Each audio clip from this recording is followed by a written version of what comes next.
NTR trust ద్వారా సుదీర్ఘకాలం మీరు సేవ చేస్తూనే ఉన్నారు. ఆంధ్రప్రదేశ్కు అనేక వైపరీత్యాలు వచ్చినప్పుడు కూడా మీరు అండగా నిలబడుతున్నారు. కానీ కుప్పం నియోజకవర్గానికి ప్రత్యేక ఫోకస్ పెట్టి అక్కడ సుదీర్ఘకాలం మీరు పనిచేస్తున్నారు. ఈ మధ్యకాలంలో తరచుగా కుప్పంలో పర్యటిస్తున్నారు.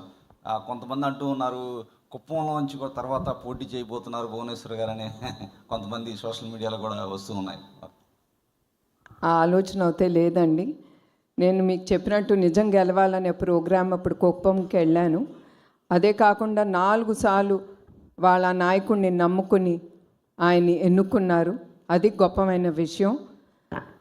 అఫ్కోర్స్ నేను చాలా పాల్గొంటున్నాను. ఏదో ఒకటి కుప్పంకి తిరిగి మా కుటుంబం చెయ్యాలి అనే ఆ ప్రయారిటీ మేము ముందుకు తీసుకెళ్తున్నాం. తప్పకుండా ఆ నియోజకవర్గం చాలా ముందుకెళ్ళాలి. ఎందుకంటే అది చాలా బ్యాక్వర్డ్ ఏరియా, అది చాలా రిమోట్గా ఉంటుంది ఆ నియోజకవర్గం.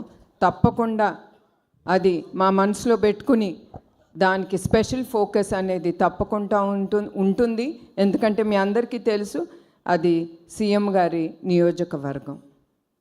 మేడం, ఇప్పుడు మీరు కొత్తగా ఈ తలసేమియా సెంటర్లు ఏర్పాటు చేస్తామని చెప్పారు. ఇవి 2 తెలుగు రాష్ట్రాల్లోనే ఏర్పాటు చేస్తారండి, లేదంటే ఆంధ్రప్రదేశ్లోనే ఏర్పాటు చేయబోతున్నారు? లేదండి, ఇది 2 రాష్ట్రాల్లో చేయబడతాం. ఇప్పుడు ప్రస్తుతం హైదరాబాద్లో ఉంది, కానీ అది చాలా చిన్న సెంటరు. అది 8 మందికి పిల్లలకి బ్లడ్ ట్రాన్స్ఫ్యూషన్ చేస్తున్నాం రోజుకి. అది చాలట్లేదు. 2 రాష్ట్రాల్లో ఈ థాలసీమియా సెంటర్స్ మేము తీసుకెళ్తాం.